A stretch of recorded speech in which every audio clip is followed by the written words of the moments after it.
Ladies and gentlemen, welcome to lesson number 5 of Kabbalah.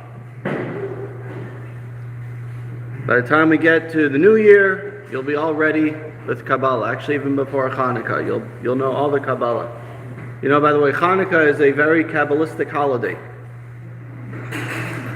What's the miracle of Hanukkah? The lights and the oil. What does the oil represent and the light that comes from the oil? The oil is something that flows on top of water, and oil is also something that permeates everything. Anybody ever had a nice greasy donut? Right? It permeates the donut. But on the other hand, it also sits on top of everything. This is represented in Kabbalah. Kabbalah is, on one hand, sits above the other levels of Torah. The water represents Torah. The other levels of Torah sits above it. And at the same time, it also permeates everything because it gives light and it gives insight to everything else. And that's why the oil is associated with the light that comes out of the teachings. As you can see, we have a brand new projector. So it's nice and bright. It was you can see also the color is beautiful. The brightest one I could find in the market. So that's what we got. It also worked out well to get it on Black Friday. So we got a discount on it. Okay. So here we go. Lesson number 5. Page number 143. Thank you. So we're going to, if you want one, so we're going to continue on our mystical journey. Someone's phone is ringing. About the fascinating world of Seder Hishtalshalos, the world of the creation of the world. And today we're going to deal with the great concealment. And this is going to be a little twist, if you will, in our whole discussion. Throwing a little cliffhanger for our discussion here. Because until now we've been working with the what we called the Or, the light, God's light shining. Today we're going to take a twist and we're going to talk about concealment. But let's discuss for a brief moment about the reality of facing adversity in life. For some it may be a personal goal, family life, making strides in careers. We have times when we like to exercise our routines, make things stronger. For some it may be a challenge with a family member, a son, teenage son, a sibling, with the corporate world. And the same is true as about Judaism and spirituality. We grow, and we want to learn more, we want to grow more, and then there becomes certain times that we hit a dead end. You know, we feel like something is not going right. I'm trying to learn more, I'm trying to study more, and it just doesn't seem to be going right. I'd like to take on to do more things, more mitzvahs, but it's becoming complicated, inconvenient. So today's moral lessons that we'll learn will be associated with how do we deal with the adversity in life. But now, getting back to the Kabbalistic aspect, we're going to take a look at lesson number 5.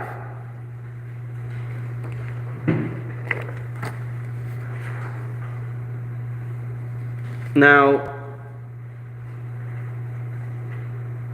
if you notice on your little map that you have here, that the map that we have only goes to lesson number 5.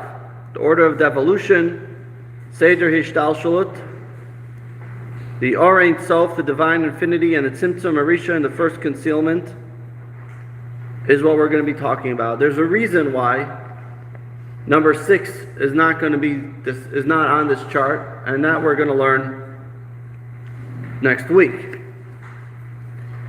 But for now, we're going to deal with what we call tzimtzum, the contraction. Let's first take a look at some of the terms that we've already learned. One of them is Or Ein Sof, God's infinity, the Sefirot, the 10 divine attributes, Elokut, an expression of God. Look how bright this is.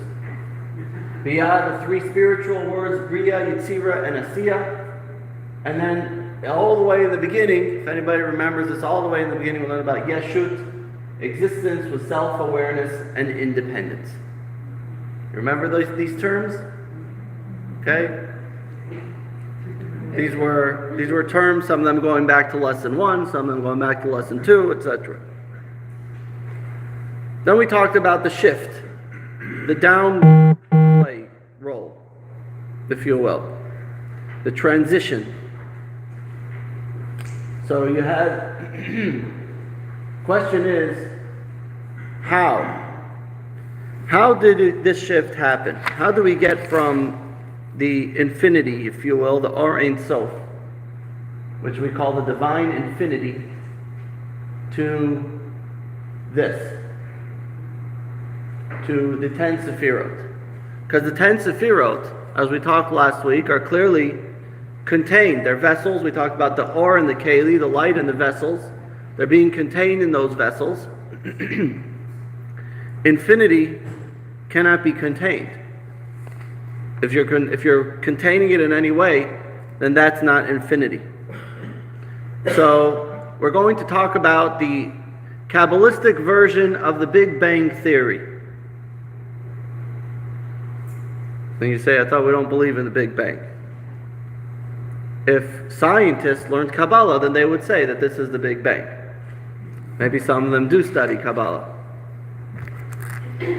But there's always, I don't know if you've ever read the book, The Tipping Point? The Tipping Point, anybody know? You read the book, The Tipping Point? There's always like a tipping point, which is where things begin to change. If you were to talk about the change of how the North American continent in 1750 being under the world of the British monarchy, and then you move forward 1800 years, and it's a vastly different world, and you wonder, how did that actually change? So those who are history buffs will say, what happened then? The shot heard around the world. What's that? What was the shot heard around the world? The American Revolution, right? The American Revolution, that changed everything.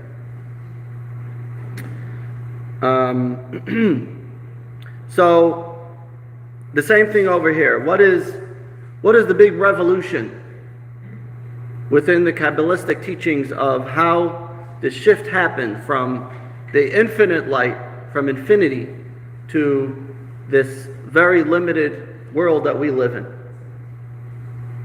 Sometimes you go outside, I do anyway, so thank God, Baruch Hashem, it's a pretty quiet neighborhood, and you go outside in a nice clear night, and you look out and you see the stars and the galaxy, and you think about how small we are, how limited our world is, and there's such a, what the human mind is able to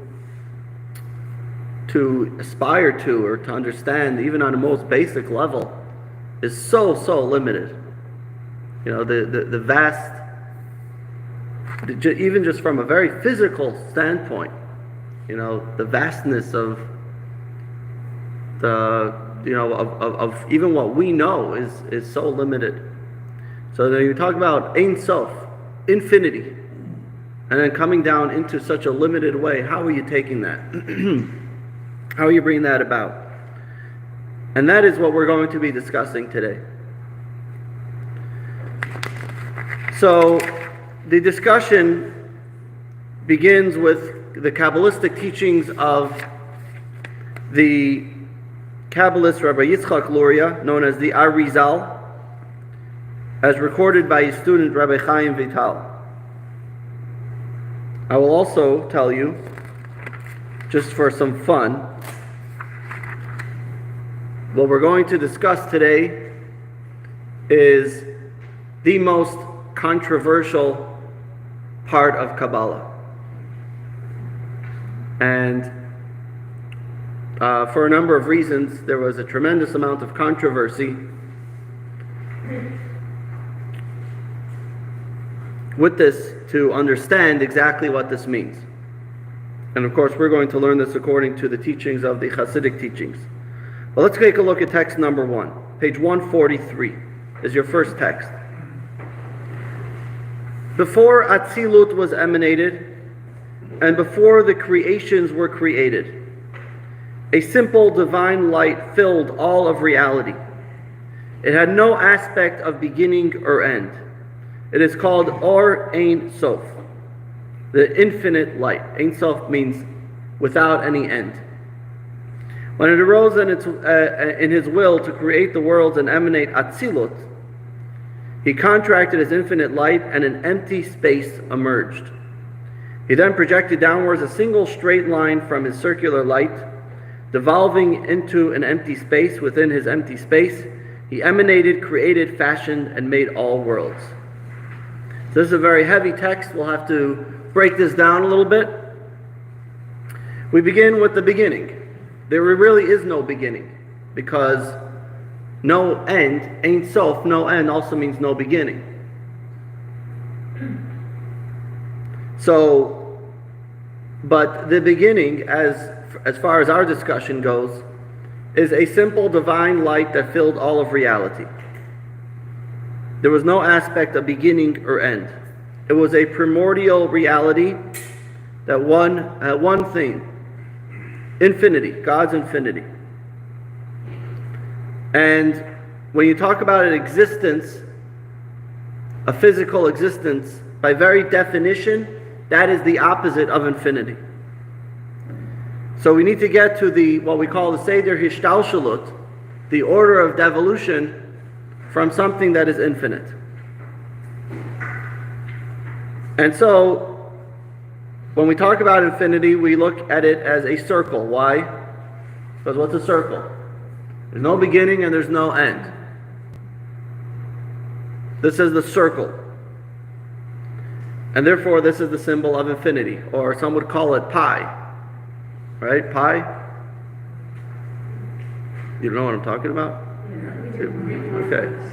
So you're probably assuming I'm talking about a pecan pie from Thanksgiving. So then, how could the Sephirot come about? So the answer is that you have to be able to break that down. And the way to break it down is to do something that we're going to call, in Kabbalistic terms, tzimtzum. Tzimtzum. Tzimtzum enabled a limited projection of godliness. Let's take a look at key term 5.1 on your map. Tzimtzum harishon, the first contraction, the first act of concealment, enabling the transition from divine infinity to the divine Sephirot.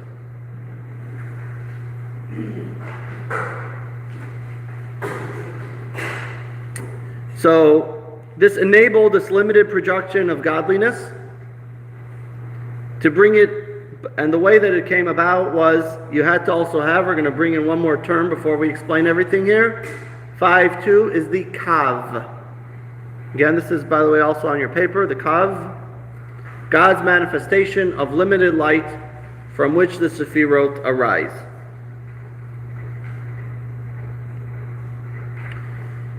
Now, this presents a problem. What's the problem with this? Because you're saying, what we're saying is that there is idea of contraction, which means concealment, which means that God is creating a reality that's devout of God. Is that the question you were going to ask? What is contraction is what I'm trying to ask. Right. So how are you creating an existence that God is saying, I am removing myself from this existence? How does that work? And this, just for discussion's sake, was why this became such a controversial topic of Kabbalah. How do you explain that God is removing himself, but at the same time not removing himself? Now, as I said, we're going to answer this according to the Hasidic teachings. But another very important aspect we have to remember is this. We've discussed this already. What is this a picture of? Anybody knows what this is a picture of? Anybody knows who she is? Who is she? Anybody know who she is? Amelia Bedelia? Amelia Bedelia. Amelia Bedelia. Okay. You heard of Amelia Bedelia. Boy, that's bring back a lot from the past. Okay. All right, somebody remembers. Nobody remembers Amelia Bedelia. Amelia Bedelia was a children's book, right? It was a children's book about a maid or a helper in the house. Her name was Amelia Bedelia.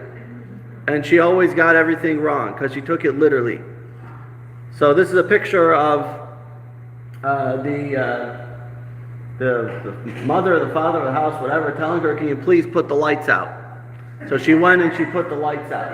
She put them outside. All right, Amelia Bedelia. She was one of the classic children's books. Anyway, the point that we want to bring over here is that when we talk about an idea like concealment, we right away assume turning off the lights. Right? That's concealing, turning off the lights. We have to remove it from our physical understanding of what concealment is. This is true about Biyah, certainly true for Atzilut, and most definitely for Or Ein Sof. For light, we assume light means light, right? Like sunlight coming in, or a bright projector being light. But when someone says you're enlightened, does that have anything to do? You could be sitting in a dark room and be enlightened. It has nothing to do with light. So you have to remove yourself from the physical limitations of what we're explaining in order to help us understand this. Is it a feeling? Is what a feeling? Well, when you say, if someone says you're enlightened. Right, exactly. But the point is that before we explain what the idea of... No, don't turn the lights off. It's not. What? It's too bright. It's too bright. It's very bright. Is there a knob projector to make the screen less bright? So for years I'm getting the complaint that it's not bright enough and you can't see anything. So I say I'm going to get a really bright projector. Now I'm complaining that it's too bright.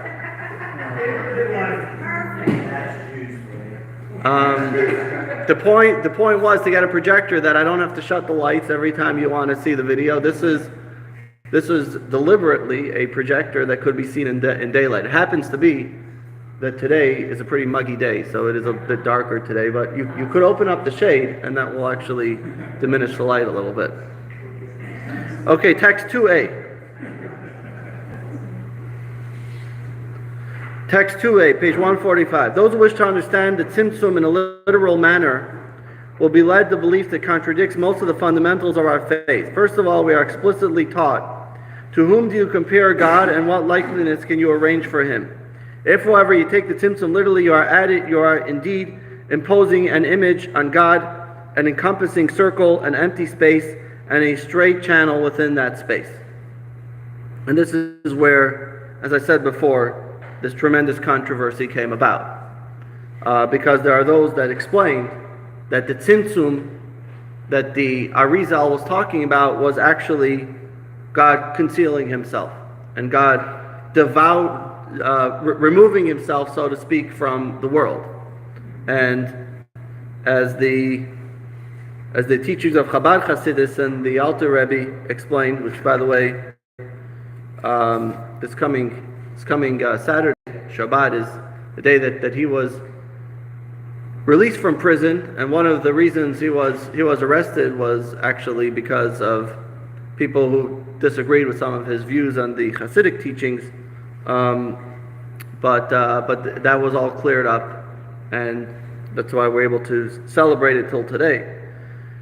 One more thing, text 2b.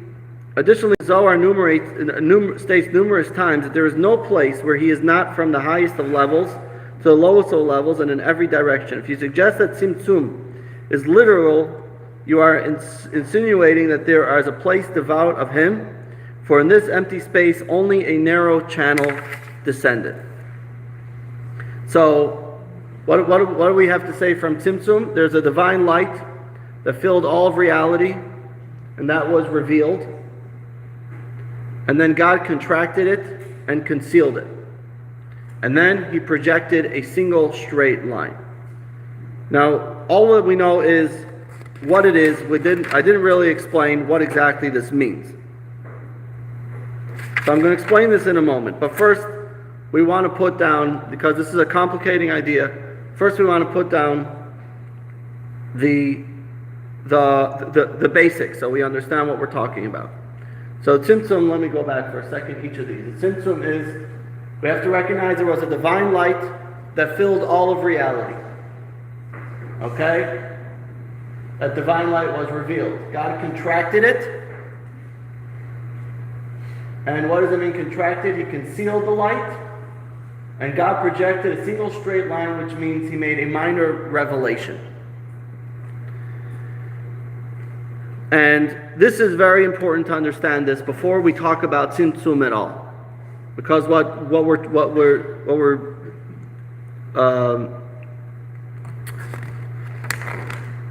the point that we are emphasizing here is that while we talk about a contraction, it's not that God is removing his light, which is the way some want to explain that idea of Tzimtzum. God removes his light. It means that God is concealing it for the time being. And this is going to be very important because this becomes a very fundamental question, which is God here? Is God around when, God forbid, bad things happen? When you don't see God's revelation? And the answer to those questions is God is here. But sometimes, as he himself says in the Torah, sometimes I will hide my face. I will hide my face. And as Moses says very clearly in Deuteronomy, you're going to say that God was not here. God says, I'm going to hide my face and you're going to say God was not here. So, what we have to understand when we talk about Tzimtzum, that God concealing doesn't mean removing. Let's take a look at text number 3. The Tzimtzum does not mean that God's infinite light departed, God forbid, for in truth there is no place devoid of him. The principle is as expressed in the Medrash. Why did God choose to reveal himself to Moses within a thorn bush? To teach that there is no place devoid of God's presence, even a thorn bush. Instead, in this context, the meaning of Tzimtzumim is that Or Ein Sof went from a state of revelation to one of concealment without actually departing at all. So when we talk about God's divine reality, go back here, right? This divine light filled all reality. It talks about it's referring to the revelation of light. He contracted his infinite light. It refers to the concealment, and then projected down a single straight line is a type of revelation. Revealed, concealed, revealed. Revealed, concealed, revealed. So let's take a look at one more term before we explain this all in another way. For what time frame is that occurring? Is there any reference to There is no time frame when you're beyond time. So it's happening every moment in a certain sense. Right? I'm going to explain this, and then maybe it will give a little bit more, shed a little bit more of light. Giloi, revelation, a reality, usually godliness that is apparent. This is Giloi, 5-3. Giloi, revelation. And then there is Helem, a reality, usually godliness that is that is present but not apparent. Okay, so God says, I'm going to conceal myself. Doesn't mean not there, it means not revealed. Let's give an example. If you remember back in lesson number 1, we talked about a very, very smart man. Let's talk today about Sir Isaac Newton, most brilliant scientist. And he had the breaking discovery of gravity, with all its mathematical complexities. And now he's going to talk to some high school students to explain that, to explain his idea. So, first he's at a loss. How am I going to explain these high school students this very, very complex concept? So, the first thing he considers is giving a few examples to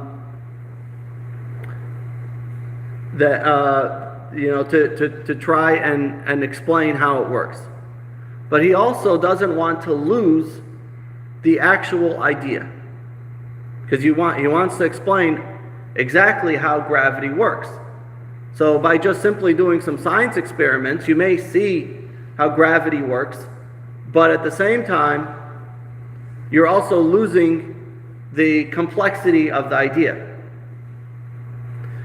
So what he does is he has to remove himself for a minute. He has to think long and hard. And then he has to find one minor implication of this big idea. So for example, what he'll do is he may explain how gravity affects the chalk hitting the chalkboard. Or he may explain how gravity affects a ball hitting the ground. In other words, he's not giving it as an external example, which we're going to get to soon. But he's explaining the idea in one specific aspect. Take, for example, try to give a more simple example. If somebody is we've been talking about some economics for a while. We had some long economical discussions. I won't say that that's my strength, but some people are really, really good. You know how to follow the markets. You know how to follow the trends going up and down, and and people know how to follow that, and usually they do pretty well when it comes to money. In Chabad, we all know how to lose money. I don't know. So now you want to come and you want to explain to someone how that market works. So I remember when I was in 8th grade, right? I had a teacher. She was a really, really good teacher. Her name was Mrs. Weiner. And this was obviously before computers and internets and phones or whatever. I mean, there were computers, but no one had the internet sitting in their hands. So she would take the daily printout of the newspaper, the Chicago Sun-Times, and she would print out the finance section.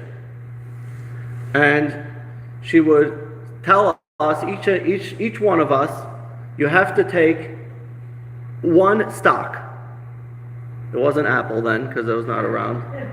It was probably GE or something like that. I don't remember what it was. Each student had to take on a different stock. And she would come, and once a week she would bring you the newspaper, and you had to follow how that stock went up or went down. So what she's doing, she's not giving a parable of it, right? We're not talking about giving an external parable. What you're saying is, remove everything and focus on one point, on one aspect here. Follow that one stock and see if you're able to understand the trend based on that one thing that's being shown to you. Because when you look at the whole market as a whole, it's too overwhelming, it's too big, it's too much, you can't handle it. So follow this one stock and then see the trends of how that's going and see if you're able to understand based on that one. So what you're taking is this deep awareness of a big idea, and you're retaining it in a more general way by focusing on one specific thing, by this one minor implication. Let's take a look at text 4a, page 149. Consider an example of a teacher imparting information to students. The profound concept the teacher understands is incompatible with the student's mental abilities. True, the profound concept contains less significant elements that are compatible with the student's minds. Nevertheless, in the teacher's mind, these elements are filled with profundity and of the overall concept, and they therefore remain too deep to deliver to the students. The main obstacle here is that there is no distinction in the teacher's mind between the core of the concept and its less significant elements. Consequently, if the teacher proceeds to transmit this knowledge to the students, the teacher will deliver the full profundity along with the less significant components. The students will understand none of it. The solution is for the teacher to conceal the entire concept, mentally pushing the whole idea aside to approach it anew. The teacher can now distinguish between the idea's core and the more superficial elements. The teacher can then deliver the transmittable details without flooding these elements with the overwhelming complexity of the core concept. So when we lose awareness of the big idea, where it transitions from conscious awareness to what we'll call a back burner awareness, and now this enables the teacher to discover the minor implications that could be shared with the simple students. So when the teacher is doing that, is the teacher's light, we're going to call it the teacher's light of the concept, lost? No. Is the idea that's given to the students lost? No. It's given as what we're calling a minor light, a small light. So it doesn't mean that the idea is being removed. Everything is still there. It's being contracted in a way that you'll be able to accept it in a very, very limited fashion. And with that limited idea, you can understand the much broader concept that's there.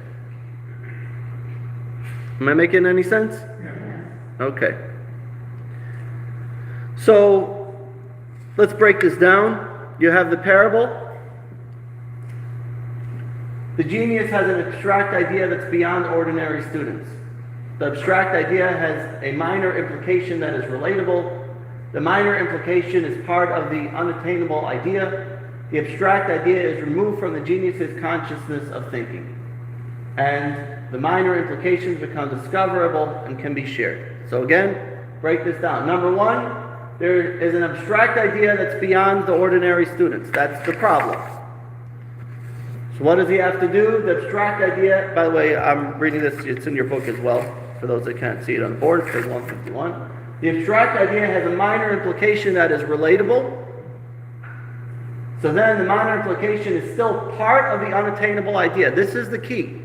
The minor implication is still part of the unattainable idea. It's not that we're removing the idea. The idea is still there. This is just one minor light within it.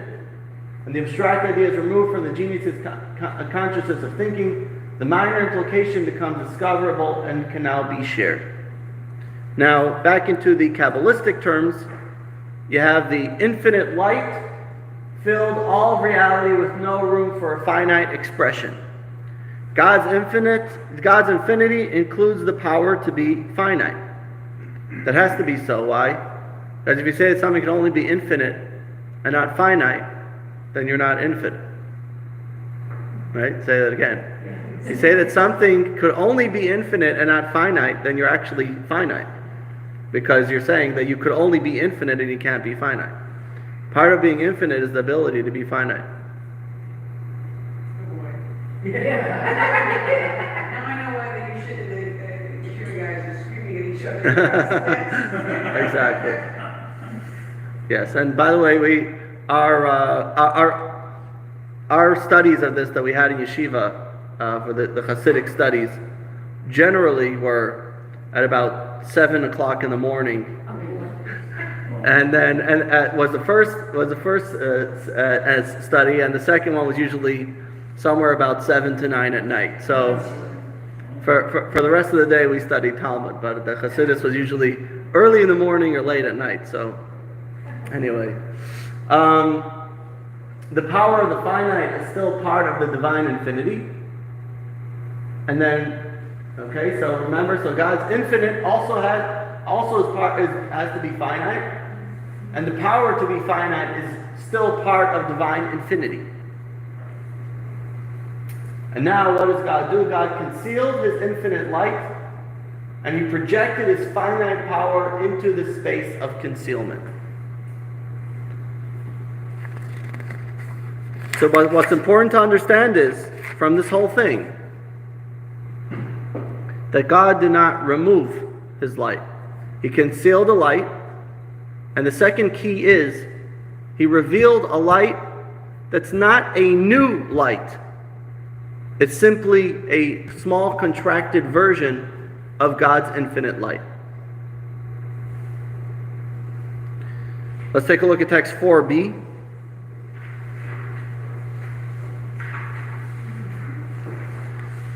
The above parable allows us to appreciate the concept of tzimtzum. Before the tzimtzum, God's ability to express finite divinity was part and parcel of his prevailing infinity, because the entire theme of Or Ein Sof before the tzimtzum is to reflect the infinite capacity of God's essence and to resemble it. The tzimtzum enabled the separation of these two powers of expression.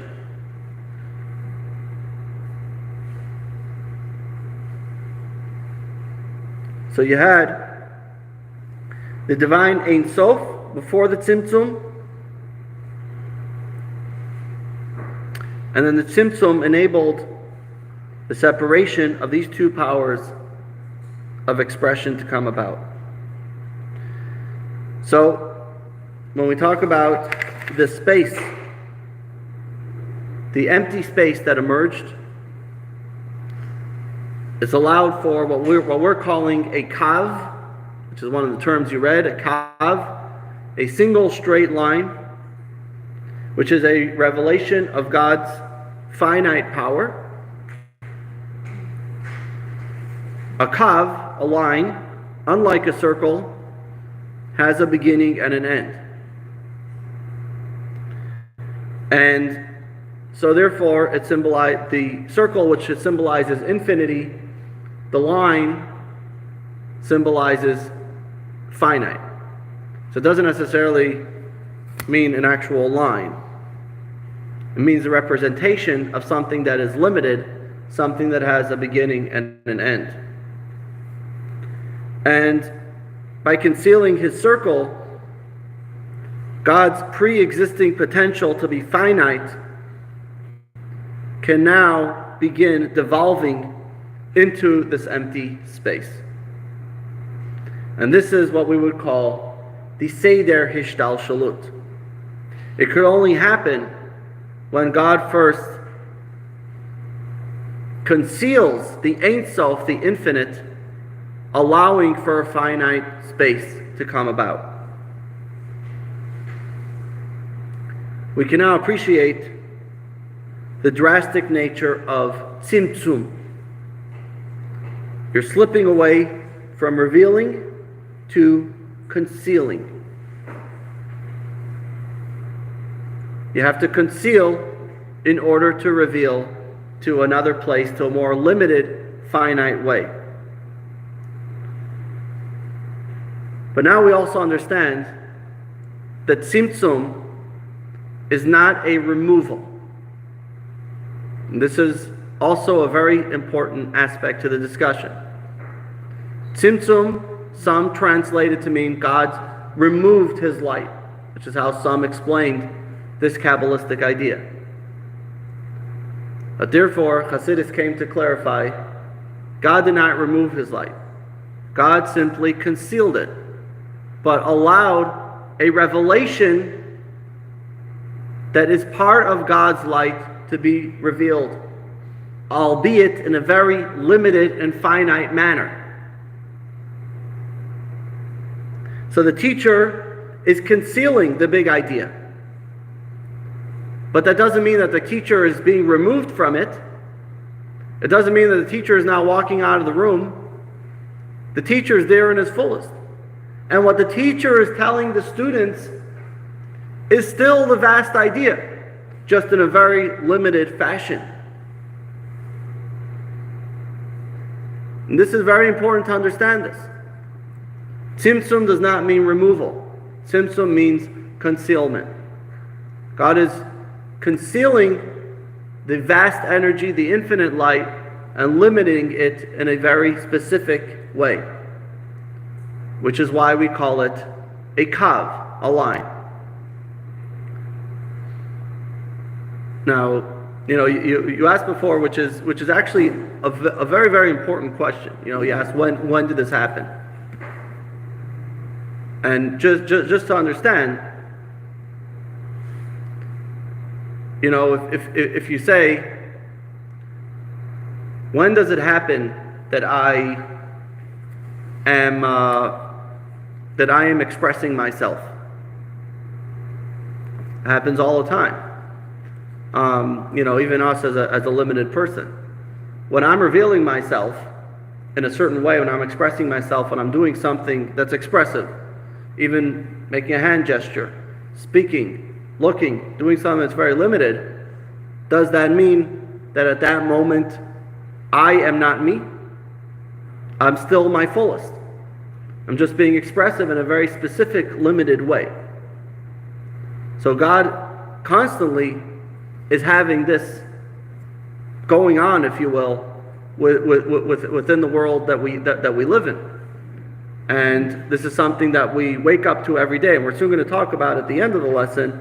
We're going to talk about how to apply this concept. Well, let's take a look now. We're going to watch the lesson video. Our buddy, you won't have to shut the lights, hopefully, because hopefully you'll actually be able to see it. Let's see if it works. It's pretty bright, I think.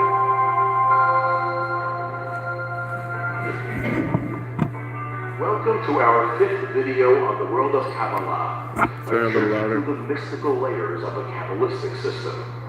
We previously described the disparity between God's infinite light and the 10 sefirot of Atzilut that have definitions and distinctions, and therefore limitations. How can absolute infinite divinity give way to a finite form of divinity, the 10 sefirot? The transition cannot be gradual because it's impossible for infinity to devolve into something finite. So what enabled such a drastic leap? The good news is that 16th century Rabbi Yitzhak Luria explained this puzzle. The bad news is that it's a complex topic, so we'll just give a sample here. The idea is called tzimtzum, which means contraction. God contracted his infinite light, disrupting its infinity to to support the emergence of the finite sefirot. The Kabbalists use metaphoric imagery. God pushed aside the light to form an empty void, into which he beamed the single straight light of illumination that evolved into the cosmos. Now, if that's not mysterious, nothing is. So let's clarify. The Tzimtzum did not remove God from anywhere or anything.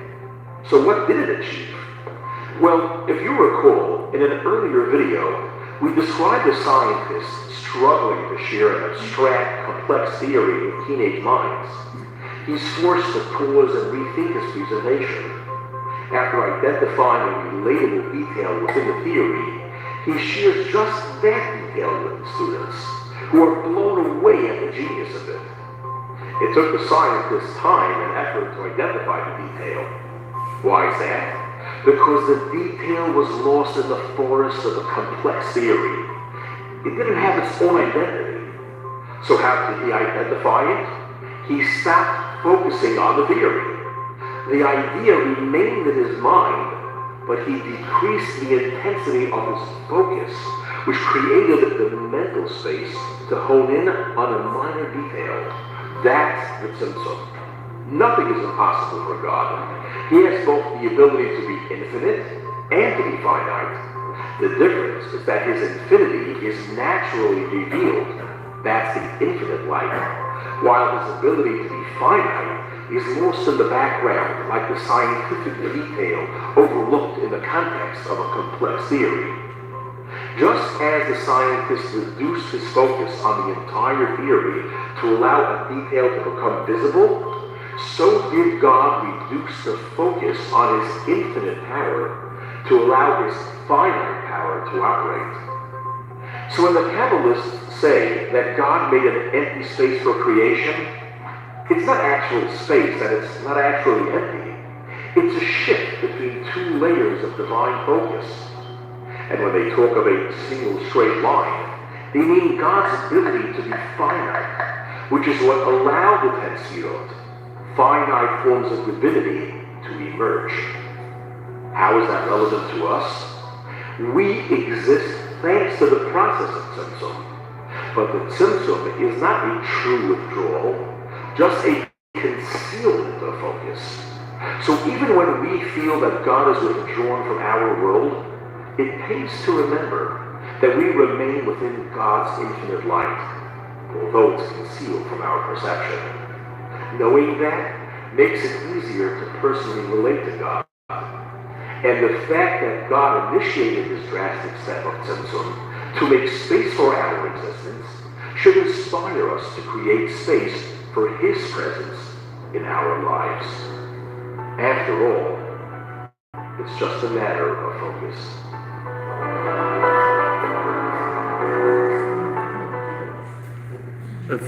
Matter of focus. Okay, how was it? Were you able to see that better? And hear it? Okay. Is it too bright? The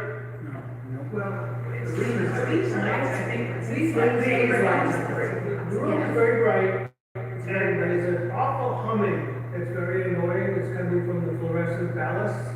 Those of us with diminished hearing probably are aware of that more than others. So I want you to turn the lights on. If I shut the lights off, it may be too bright. Let's see. Let's try it. What experience you try?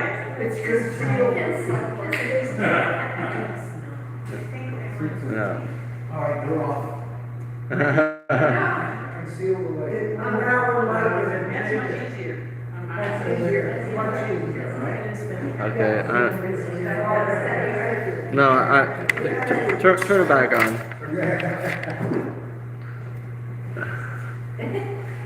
Grandma, your daughter. Huh? It's grandma.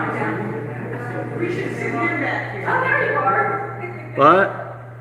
So what point did the sparks come about? What point did what? The sparks come about? The sparks. The sparks you talked about last week. Okay, that's right. So at what point with the Tzimtzum? So the sparks was the sparks is the when the light is too bright. Even the kav, all right, the Kav, which is the only source of light, even that, when it's too strong, when it's too bright, then it can't handle the vessels.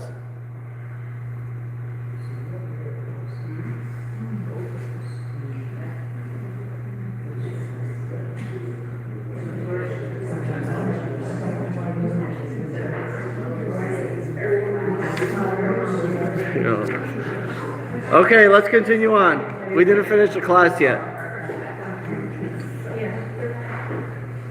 Where are we at? Why is this not moving? What just happened here?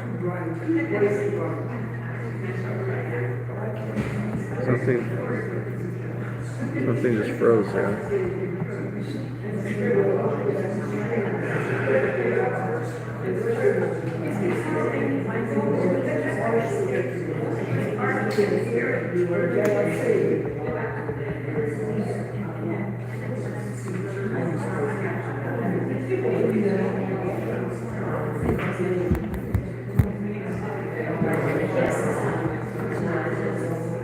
This just froze. Okay.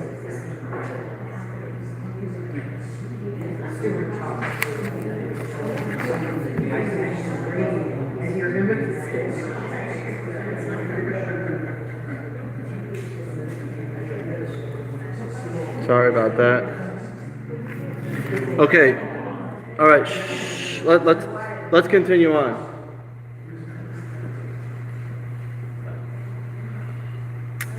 Text number. Okay. Sorry, I'm turning this back on. So. Okay.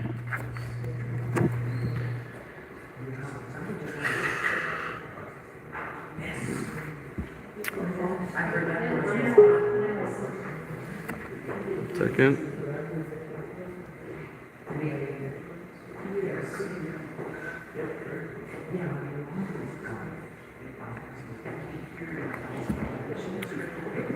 Okay, let's take a look at text number 5. So now we explained the transition from the Or Ein Sof to Atzilus. Now we need there's still one more puzzle that we have to explain. And Monica sort of touched upon this by asking, well, how do we get from the broken vessels to the actual vessels? And the answer is that there is one more puzzle that needs to be explained. In the Eitz Chaim, let's take a look at text number 5. In the Eitz Chaim,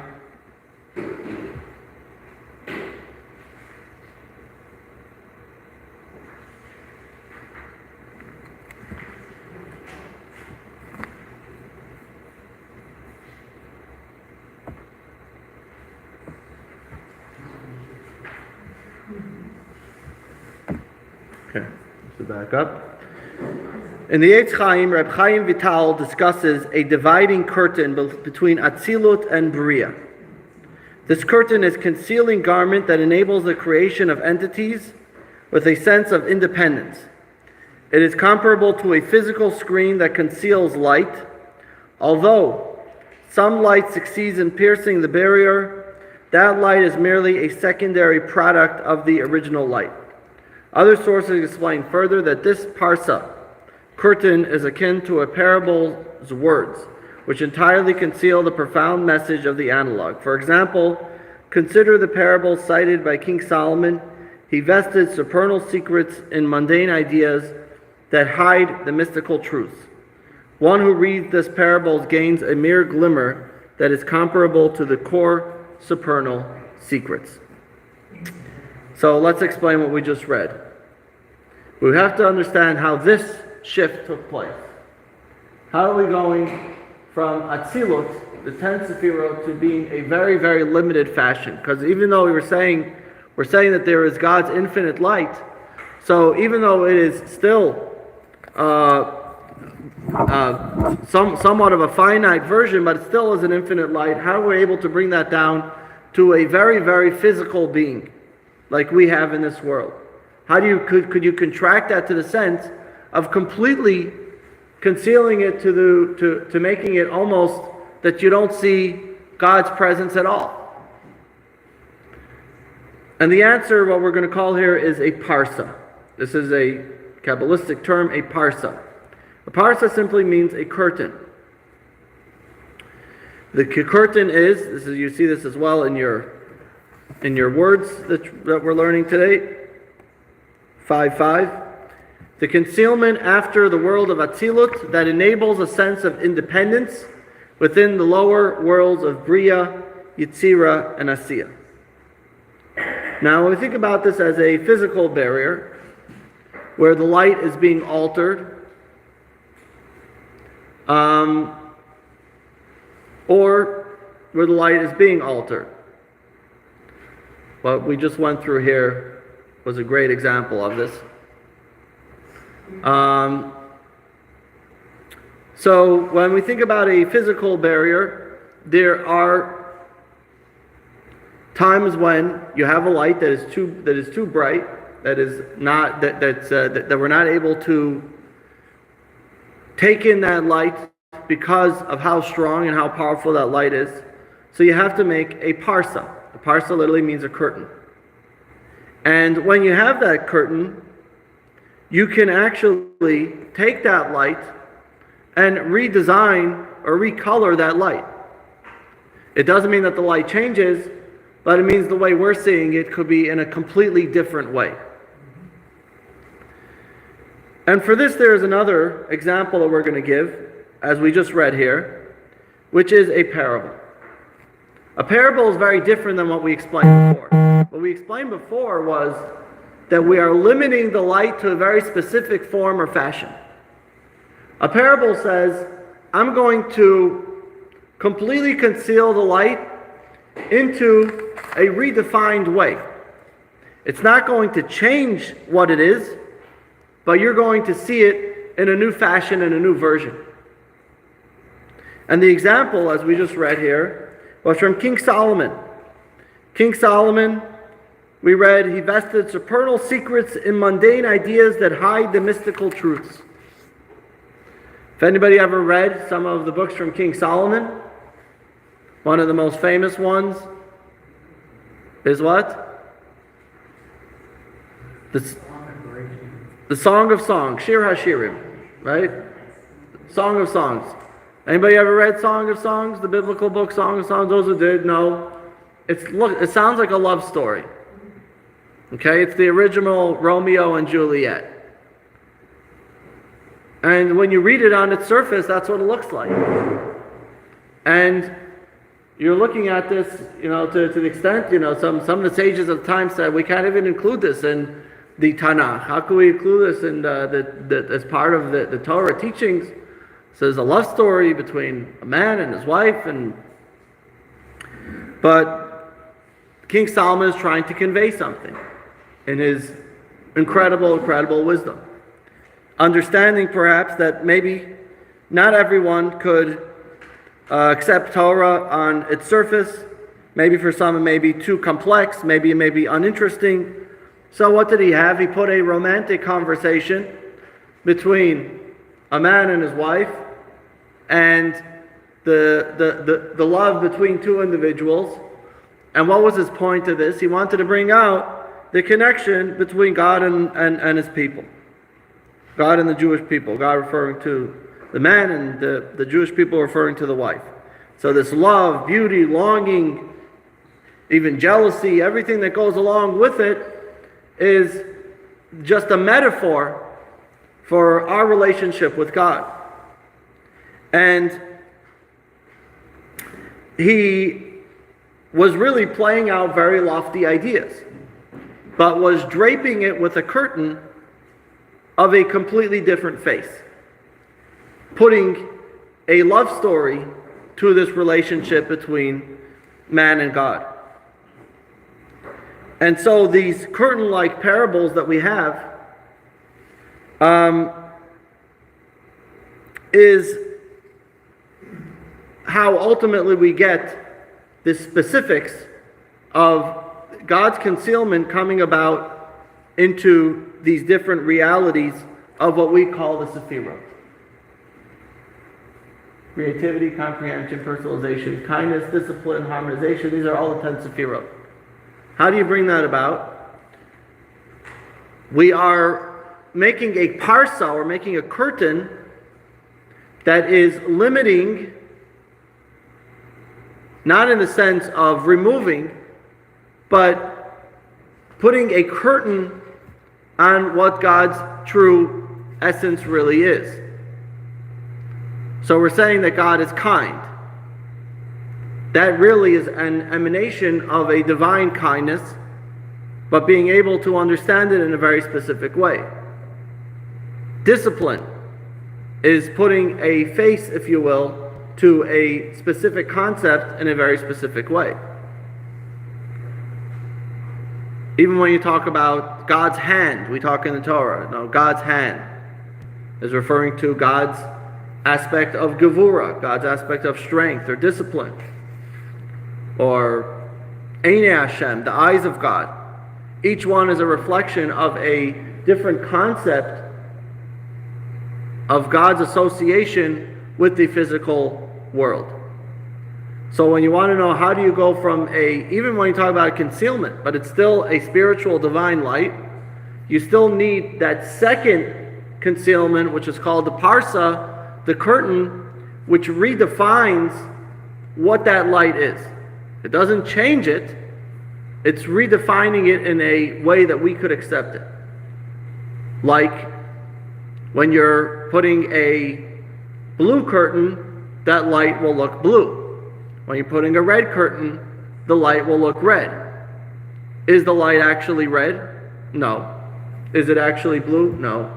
But that curtain, the parsa, allows it to be perceived in that specific way. So kindness is like the blue curtain. Gevura is like the red curtain, being able to be perceived each one in its own way, and thereby God revealing His divine light in a very limited, specific fashion. And so when we talk about Biyah, Beriah, Yetzirah, and Asiyah,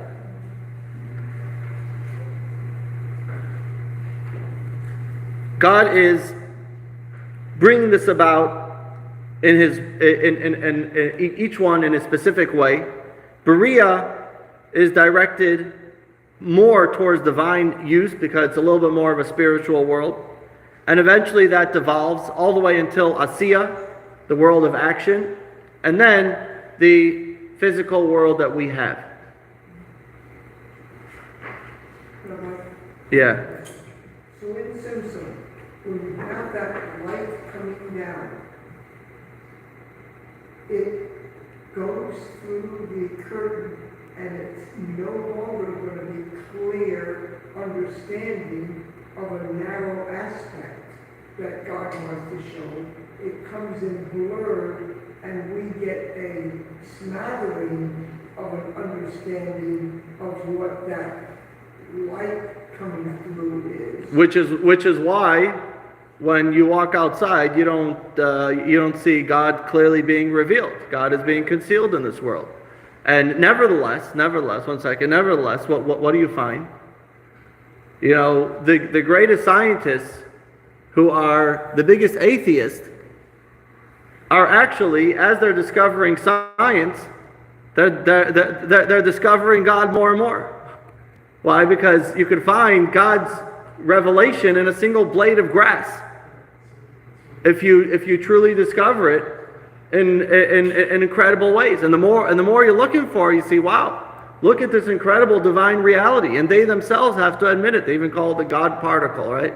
Because they admit that there's something that is so incredible here, and we just don't know how to explain it. And yet God conceals it, if you will, in this blade of grass or a grain of sand, and yet the divine light is there, the infinite light is there. That's the incredible, the incredible capability, if you will, of the Tzimtzum. Yes, you had a question? I think that the Simpson has to be there because God is too powerful. So 100%. a concealment. I mean, otherwise it would kill us. 100%, 100%. That's what. But the question isn't why so much. The question is the how. And this is where Kabbalah introduced the concept of Tzimtzum. Now we're going to interpret this into our day-to-day lives. How could Tzimtzum actually affect my life? So let's begin with a basis that it's always good to try to emulate God, if you will. We're supposed to try and learn from God's ways. We have to have avodah. We have to work to serve God properly. We'll get to this in a moment, actually.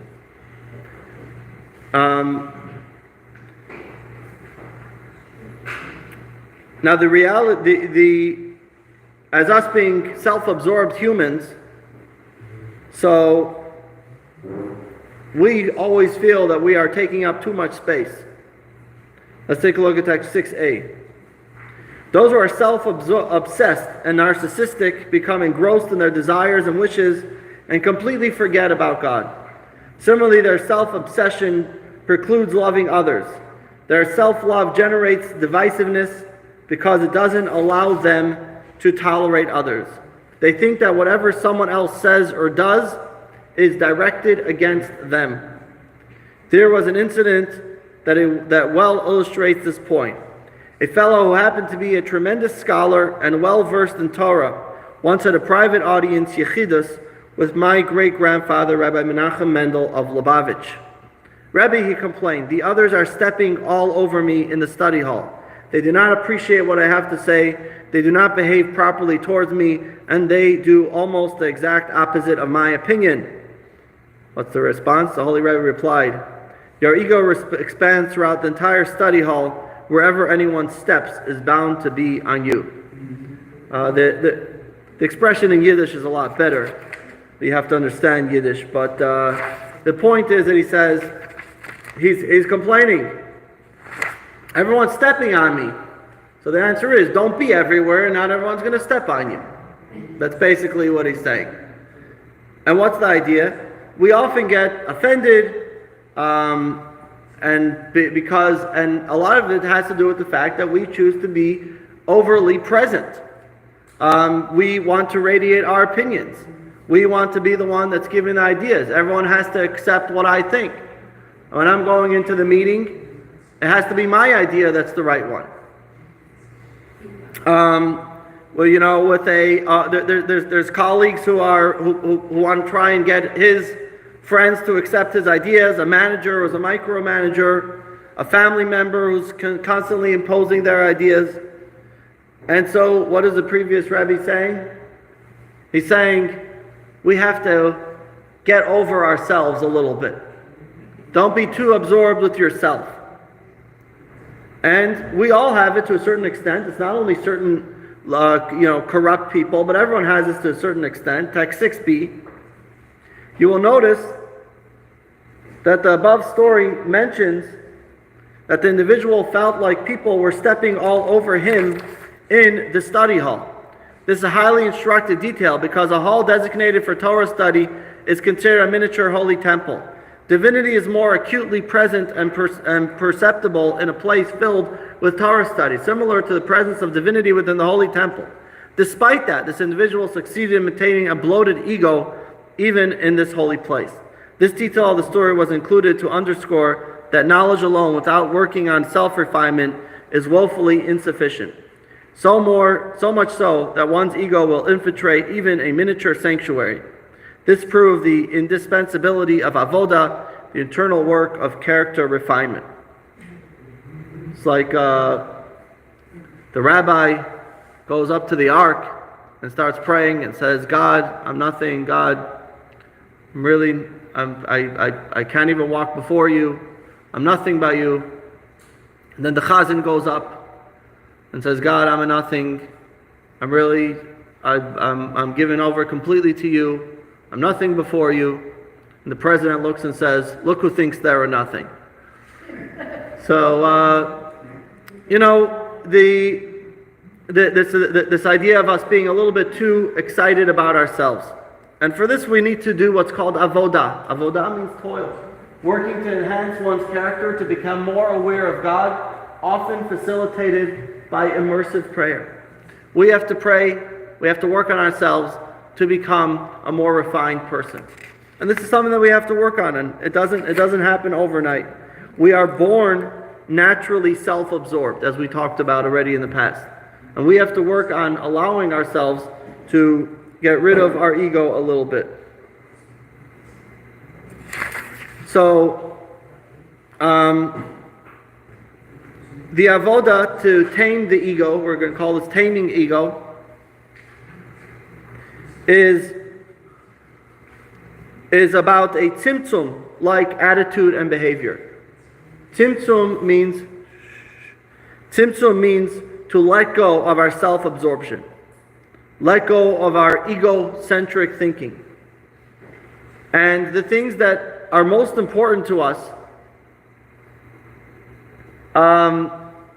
we have to focus on, but not allow our opinions to take that over.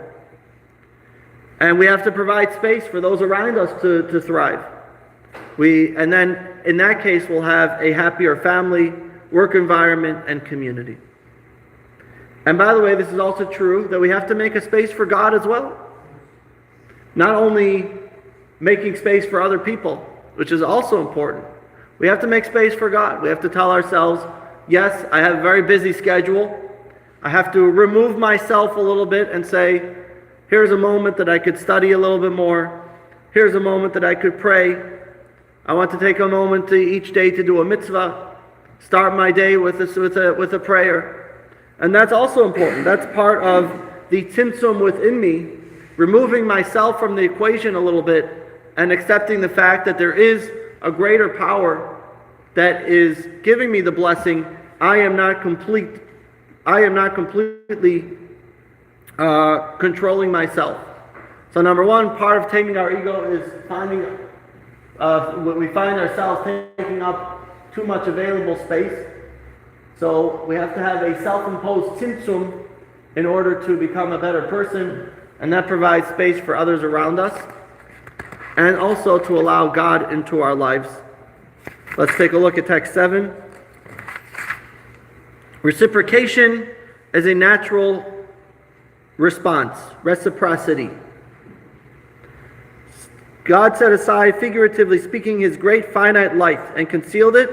He did this due to His love for us, to raise us up to Him. For love induces one to restrict oneself for another. When we reflect on this deeply, our souls will spontaneously be ignited to reciprocate.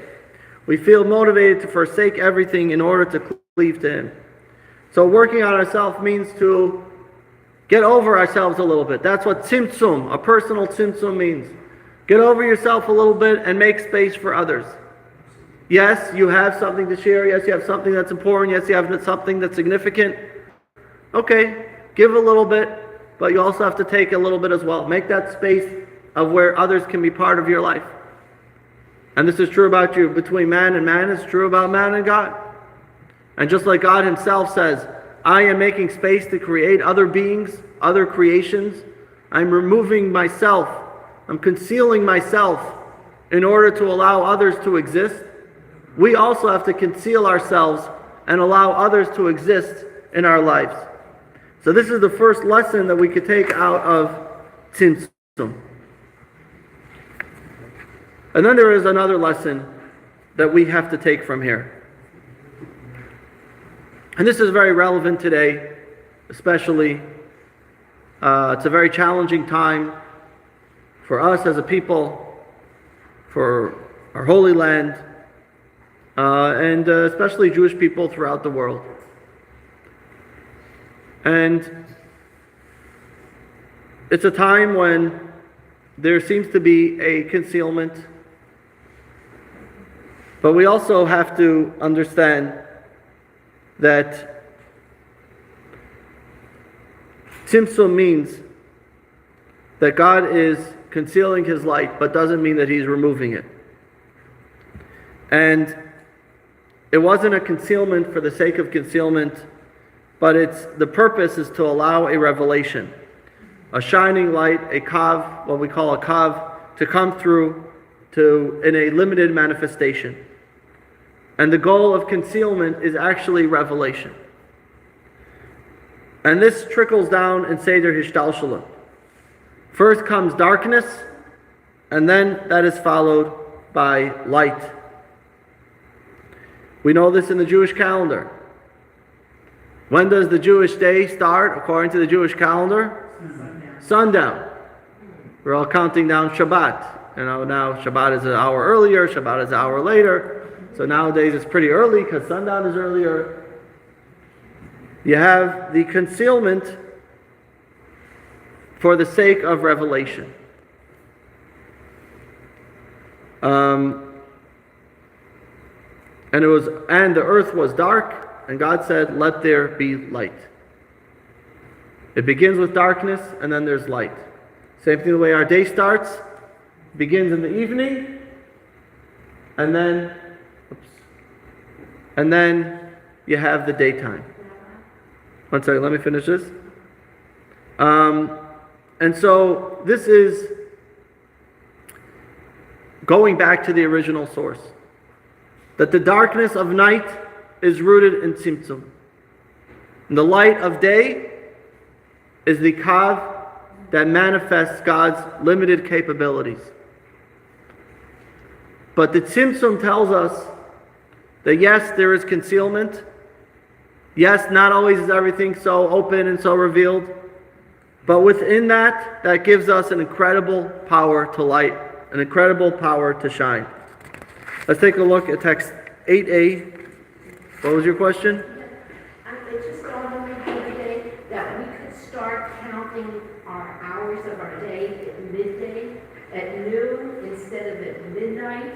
We start the first hour of all our time, even military time.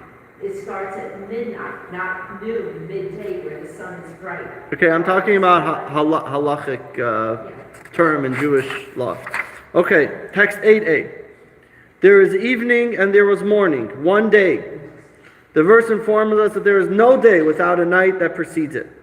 Why must it be so? Why does a day not exclusively consist of daylight hours, or perhaps just the night hours? Why must it include both evening and morning? And why must night precede the day? The root is a matter of that at the source of creation. There was evening before morning, that is, darkness preceded light. For the Tzimtzum preceded the sharing of God's kindness.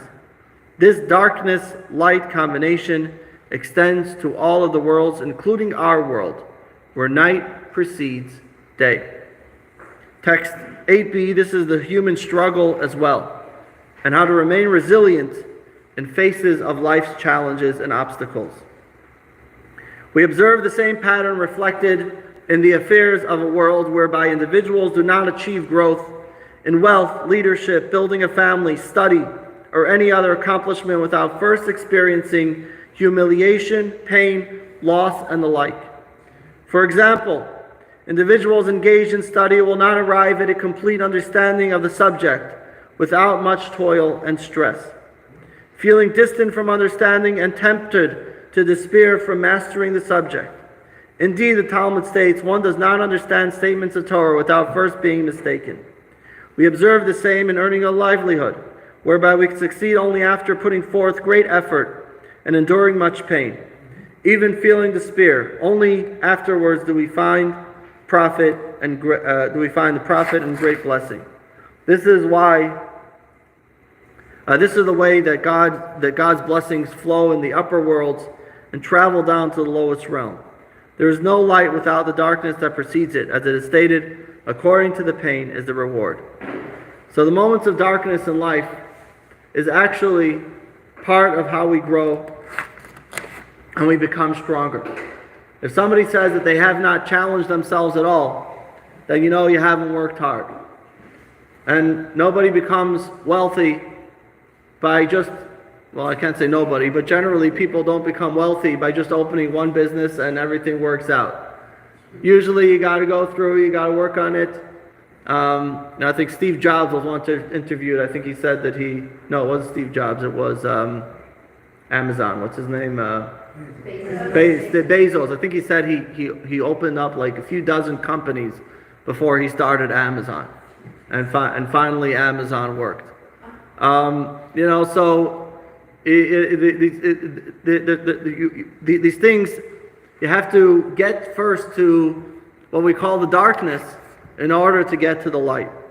And so knowing this empowers us to avoid feeling demoralized, disqualified. Even when we struggle, be it at studies, be it at work, be it with a relationship, be it with our observance, it reminds us that there's no reason to despair or retreat.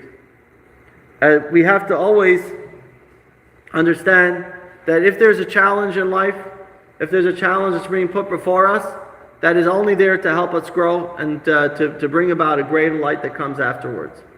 We never want to have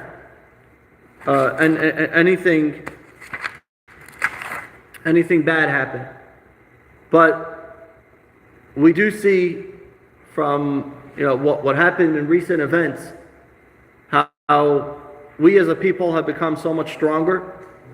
We as a people have become so much more united.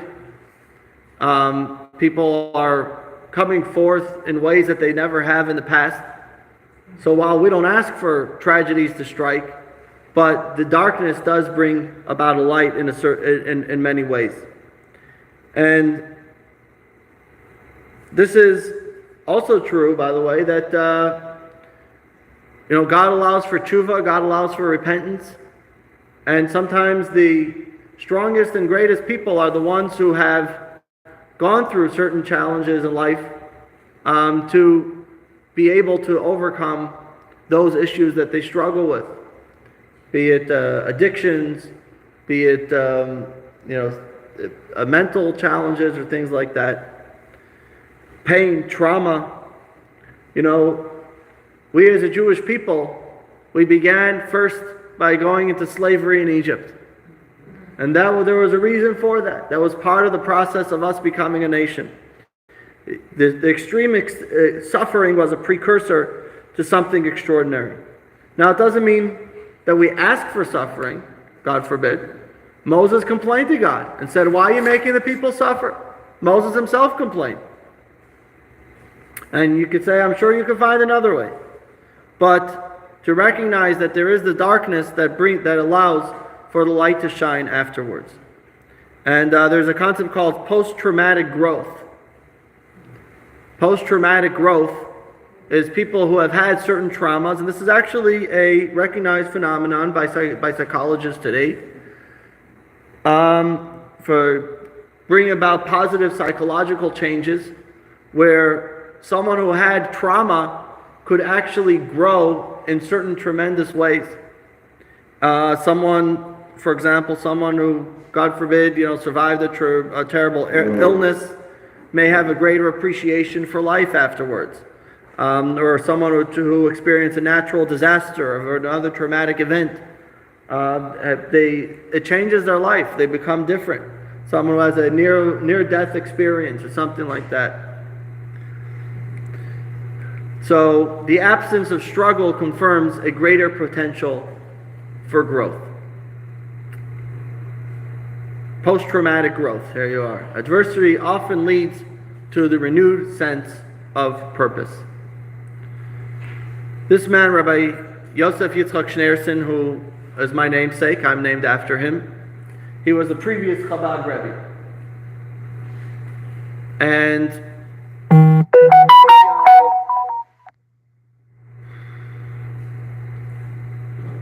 he lived in the Soviet Union. One second.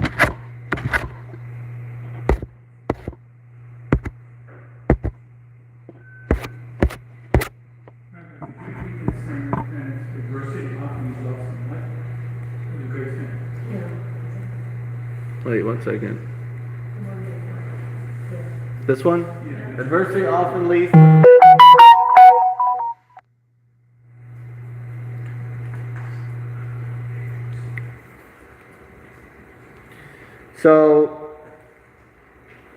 The previous Rebbe, he was persecuted for defying the Soviet government, the KGB at the time, and he was eventually imprisoned and exiled.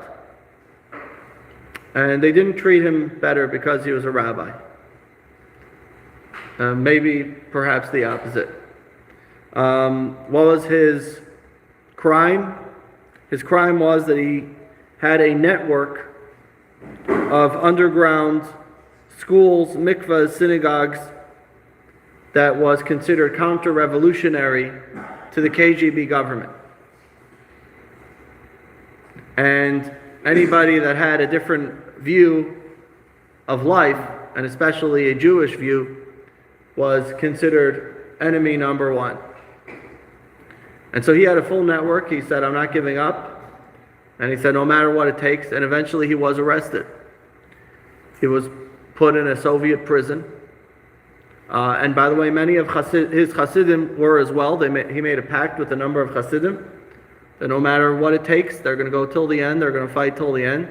And some of those Hasidim were arrested, and some were actually killed in prison as well.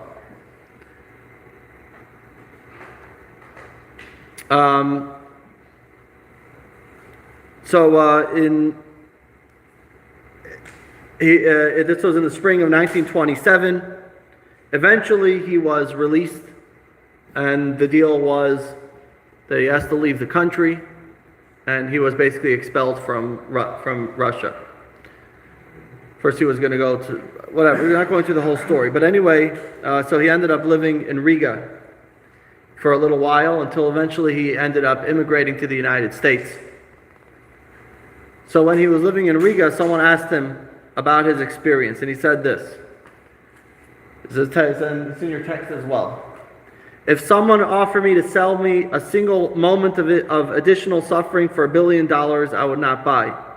If someone offered to purchase a single moment of my past suffering for $1 billion, I would not sell. So this is very, very profound. We don't ask for suffering. We don't want suffering. But if, God forbid, someone is challenged with that, that helps them to become so much more of a stronger person. So, today we learn one of the most esoteric topics in Kabbalah, God's concealment, as expressed in the Tzimtzum and the Parsa. Tzimtzum and Parsa. Two different types of concealment. Tzimtzum, Parsa. By the way, you should know, anyone sitting in this room who has been with me for the past 5 weeks, you know more Kabbalah than most yeshiva students that are sitting and studying in Israel or anywhere. They may have heard of the terms, but it doesn't mean they really understand it. So,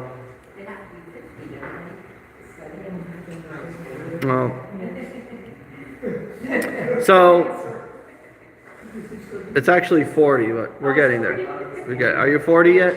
Okay, good. So, when we realize that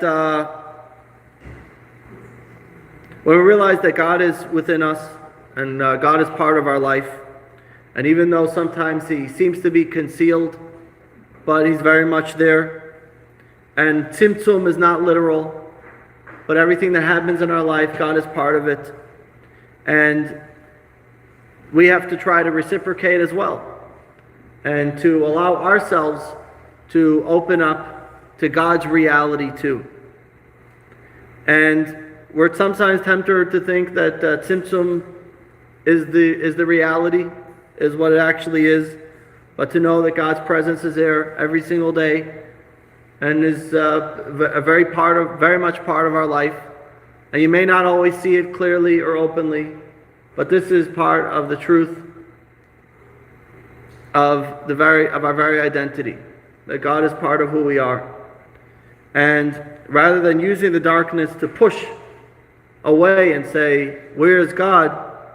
We could say that the concealment is actually a revelation for us to be able to overcome it, to become stronger and better people.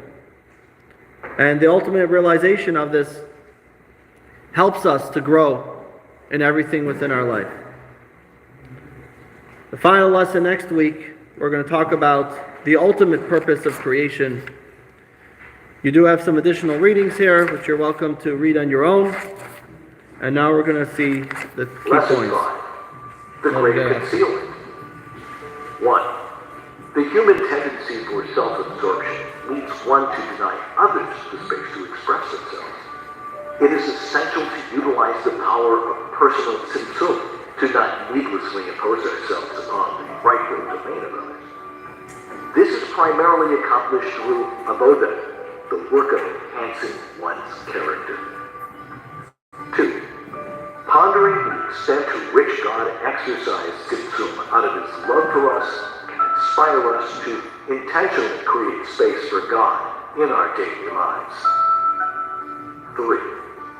The path to success is frequently obscured by hardship.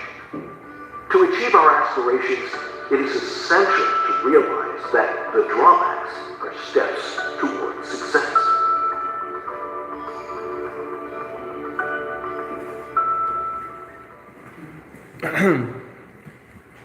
Okay, remember you can go to myjli.com/Kabbalah.